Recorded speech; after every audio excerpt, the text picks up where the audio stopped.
নমস্কার দর্শক বন্ধু, আশা করি সবাই ভালো আছেন।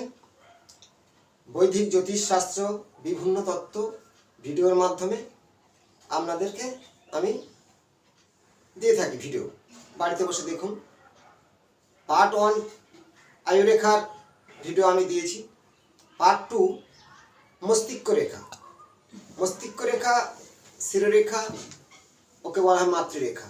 এই রেখার নামকরণ করা হয়েছে মাতৃরেখা। কেন? মাতৃরেখা হচ্ছে কি মায়ের সঙ্গে একটা সমস্যা, মানে কানেকশন থাকা বা মনকে কন্ট্রোল করা, তাকে বলা হয় মাতৃরেখা। এবং মস্তিষ্ক রেখা কেন? তার ব্রেন বুদ্ধি কেমন, সেই রেখার সঙ্গে সম্পর্ক, সেই রেখার গতিবিধি কেমন, সেই রেখা কী কী ফল দান করে থাকে সে সম্পর্কে জানবেন এবং জানার সুযোগ করে অন্যের শেয়ার করবেন। এই যে আয়ুরেখা আছে, এটা হৃদয় রেখা আছে। মস্তিষ্ক রেখা শুরু হয় আয়ুরেখা যুক্ত হয়ে বৃহস্পতি স্থান থেকে মঙ্গলগামী আসে, অনেক সময় চন্দ্রগামী আছে। এই যুক্ত বৃহস্পতির ক্ষেত্র এইখান থেকে এই মস্তিষ্ক রেখা মঙ্গলের স্থান পর্যন্তই গমন করেছে।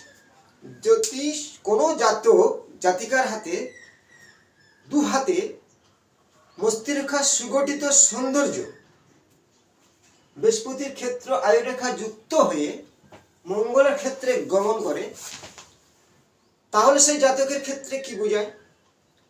বোঝায় সুবুদ্ধিমান, শিক্ষাগত যোগ্যতা, ভালো টেকনিক তার মধ্যে থাকবে এবং খুবই ধৈর্যবান হবে।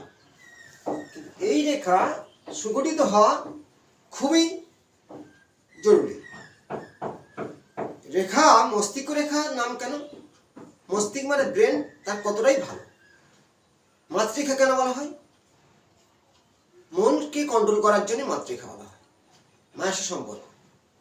এবং এই রেখা যুক্ত থাকা মানে সে যুক্তিবাদী, যুক্তি কথাবার্তা বলা, এই ধরনের তার চাল চলন অবশ্যই আসবে। কিন্তু এই রেখাটি যদি কোনো জাতকের বা জাতিকার ক্ষেত্রে এই রেখা যুক্ত হয়নি, অনেকটা ব্যবধান হয়ে এসছে, এই যে ব্যবধানটা আছে, এই ব্যবধান আয়ুরেখা মস্তিষ্ক ব্যবধান থাকলে, অনেকটা ছাড় থাকলে, সেই জাতক বা জাতিকা কারোর কথা শোনে না, নিজের বুদ্ধি পাতালে যাবে কিন্তু স্বর্গে যাবে না, অপরের বুদ্ধি। এবং এরা বলা হয় মানে অবাস্তববাদী এবং একগুঁয়ে, জেদি, নিজের ইচ্ছায় সব কিছু করে, কারোর কথা নেয় না। যিনি ভালো ভালো, খারাপের খারাপ, এই ধরনের জাতকরা, এদের দাম্পত্য জীবন অনেক সমস্যা ঘটতেই থাকে। কিন্তু ব্যক্তি ভালো, এরা বোঝে না, অবুঝ টাইপের। এই যে মস্তিষ্ক রেখা, এই মস্তিষ্ক রেখা যদি কোনো চন্দ্রের দিকে ঢুলে পড়ে, চন্দ্রের ক্ষেত্রের দিকে, চন্দ্রের ক্ষেত্রে এইটা, এই চন্দ্রের ক্ষেত্রে এভাবে ঝুঁকে এসছে, বেঁকে ঝুঁকে চন্দ্রের ক্ষেত্রে মানে ঝুঁকে এসছে। তারা আবেগী, কল্পনাশীল, চিন্তাশীল, অনেক জিনিস আবিষ্কার করতে পারে। আবার ওই রেখা ঝুঁকে পড়া যদি কোনো অশুভ চিহ্ন, নক্ষত্র বা এইখানে কোনো তীর থেকে যায়, তাহলে সেই জাতকরা জলে ডুবে মৃত্যু হতে পারে, শ্বাসকষ্ট মৃত্যু হতে পারে, একাধিক বিভিন্ন মানসিক কষ্টে ভুগতে পারে, এমনকি পাগল পর্যন্ত হতে পারে। এই চন্দ্রের ক্ষেত্রে ঝুঁকে এসে ওখানে জব তৈরি করে দেয়। ঠিক এই মস্তিষ্কের নিচে জবের আকারে আছে। এরা খুব রাগী হয়ে থাকে এবং পাগলাটে ভাব থাকে।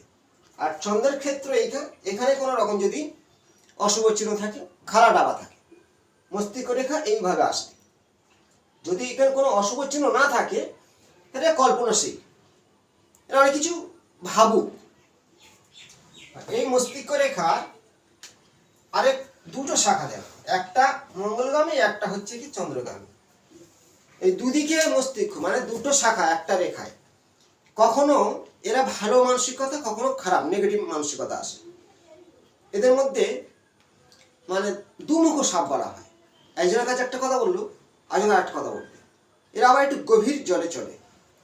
এই জাতকদের এই ধরনের পয়সাগুলো ঘটে যায়।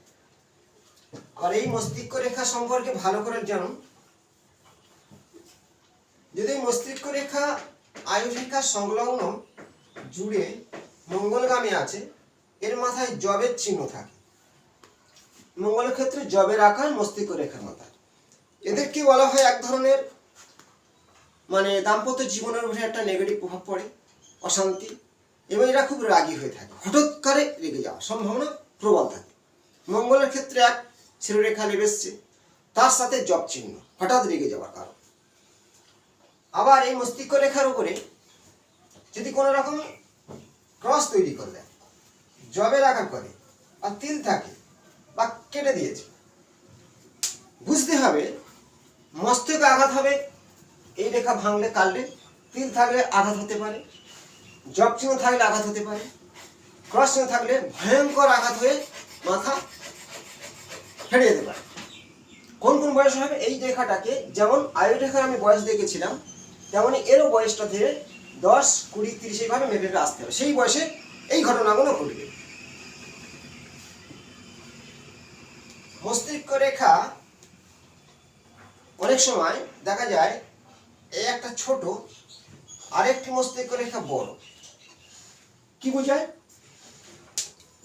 এরা এই জাতকদের ক্ষেত্রে এই যে বড়টা আছে আর একটা ছোট আছে, ডবল মস্তিষ্ক রেখা।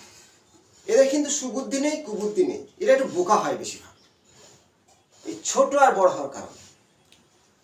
এদেরকে অনেক সময় মানে দক্ষিণে পাঠালে উত্তরে চলে যাবে। যদি এই রেখা দুটো সমানে ভাবে দুটো রেখা আসে, দুটো সমান ভাবে এসছে, মস্তিষ্ক রেখা সমান ভাবে এসছে, তারা কিন্তু ওকালতি করতে পারে। বিশাল জ্ঞান, বিশাল বুদ্ধি, আবিষ্কারকারক, দুটো সমান ভাবে থাকতে হবে মস্তিষ্ক রেখা। এই মস্তিষ্ক রেখা বা মাতৃরেখা বা শিরোরেখা ঢেউ খেলানো ব্যাকা। ঢেউ খেলানো ব্যাকা হলে এরা বুদ্ধিহীন, পাগলামি ভাব, বোকা, শিক্ষাগত কোনো যোগ্যতা নেই, পড়াশোনা করতে পারবে না, এই ধরনের ঘটনাগুলো ঘটতে থাকবে। তার মানে মস্তিষ্ক রেখা আমাদের ব্রেনের কাজ করে এই ধরনের। আবার এদের ক্ষেত্রে মাতারা খুব কষে থাকে। মস্তিষ্ক যদি ছোট্ট ব্যাকা হয়, ঢেউ খেলানো হয়, তাদের মাতৃকারক গ্রহ, এই মাতৃকারক রেখা মারা খুব কষে থাকবে। এই মস্তিষ্ক রেখার শাখা কোন দিকে যাচ্ছে? এই যে মস্তিষ্ক রেখা শাখা দেখতে হবে। যদি এইখান থেকে কোনো শাখা বুধের দিকে ধাবিত হয়ে যাচ্ছে, অনেক সময় বৃহস্পতির দিকে ধাবিত হয়ে যাচ্ছে, অনেক সময় শনির দিকে ধাবিত হয়ে যাচ্ছে, এগুলো কিন্তু শুভ লক্ষণ। তার নিজস্ব বুদ্ধি উচ্চ র্যাঙ্কে প্রতিষ্ঠা লাভ করবে।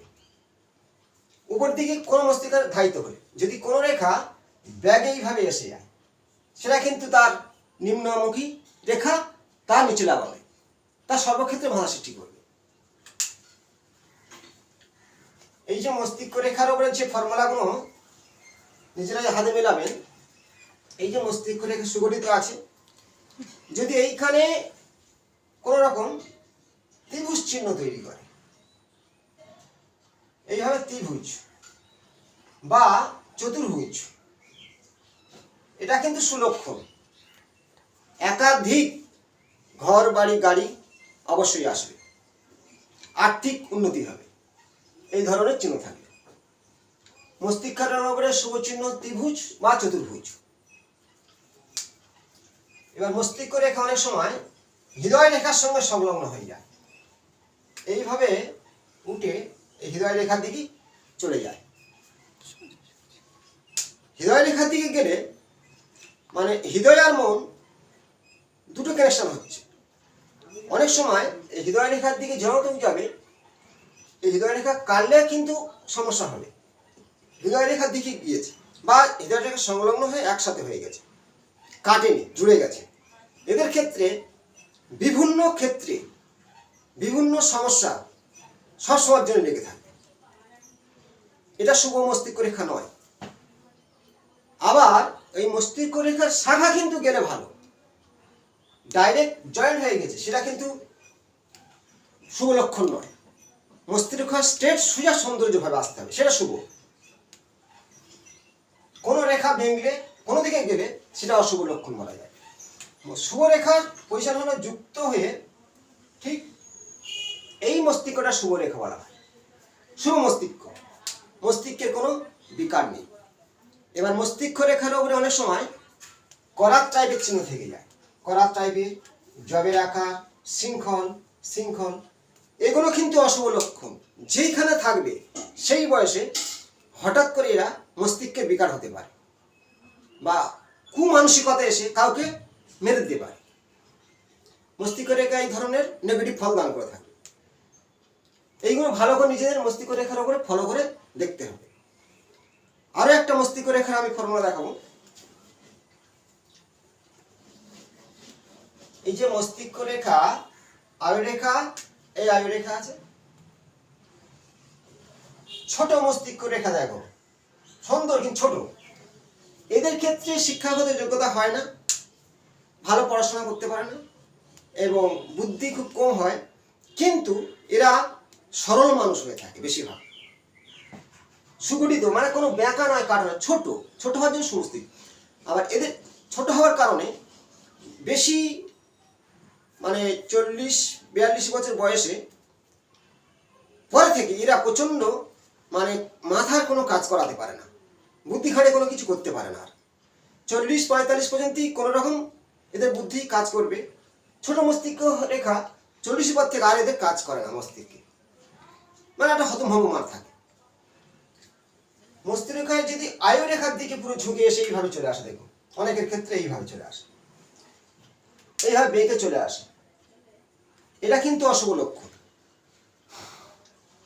এদের এই ধরনের মস্তিষ্ক রেখা যদি কোনো জাতক জাতিকার থাকে, এরা কোনো মতে কোনো শুভ কাজ এগিয়ে যেতে পারে না, যা করবে সব ভুলভাল ডিরেকশন নিয়ে করবে, অথবা আরো বাধা সৃষ্টি হয়ে যাবে, শিক্ষা ভালো অর্জন করতে পারে না। এবার আধ্যাত্মিক ভালো শিক্ষা, আধ্যাত্মিকতা মস্তিষ্ক রেখা সম্পর্কে জেনে নিন।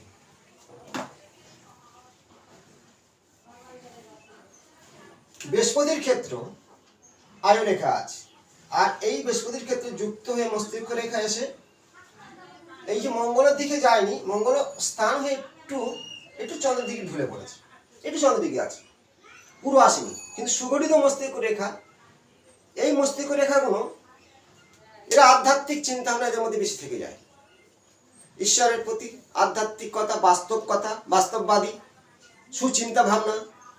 চন্দ্র এবং মঙ্গলের ঠিক মিডল পজিশনে, চন্দ্রস্থানটা 3 ভাগে ভাগ করা হয়। প্রথম ধাপে মস্তিষ্ক রেখা আসলে, আর মঙ্গলের ঠিক ক্ষেত্রের মধ্যেখানে থাকলে এটা মঙ্গলের ক্ষেত্র, আর এটা চন্দ্রক্ষেত্র, এটা পুরোটাই। তাহলে সেইখানে যদি মধ্যস্থলে অঞ্চলে আসে মস্তিষ্ক রেখা, তাদের সুগঠিত সুপ্রবাহিত মন, আধ্যাত্মিক কথা এদের হয়েই থাকে। আর এই মস্তিষ্ক রেখা সবসময়ের জন্য কোনো তিল জগ ভাঙা থাকলে সেই বয়সে মাথায় আঘাত, চোট বা মস্তিষ্কের বিকার।